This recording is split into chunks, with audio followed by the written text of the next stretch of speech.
About 8 years ago, and I came out here and I thought I was just going to do a little bit of research and then go back home. Well, that didn't happen. I wound up at Chapter 5, about 4 or 5 years ago, to help implement a women's program because Chapter 5 was historically a men's program. Okay. And once the women's program was implemented and became very successful, Chapter 5, we just started to explore all of those amazing options that were out there that could reach and touch so many people. We now have our intensive outpatient program as well as our outpatient program.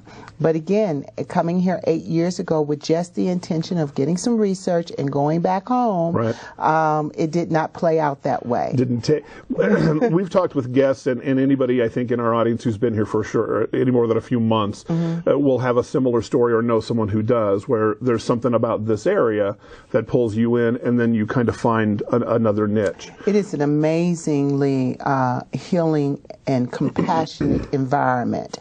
We found that a lot of people actually gravitate to Prescott for recovery. It's becoming widely known as the recovery capital of the West.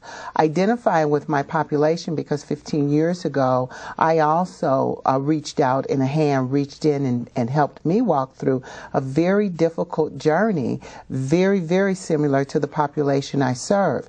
And what I found is when I got here in Prescott, I was embraced even more, not only because I worked in the field, but because I had an identification with the population that we served. And so it became very warm. It became very compassionate. Now I can't actually see myself being anywhere other than at Prescott, in Prescott with Chapter 5. Seems right. Seems right. Gwen, now let me ask you this, and I don't mean to pry into your background, but you kind of introduced this.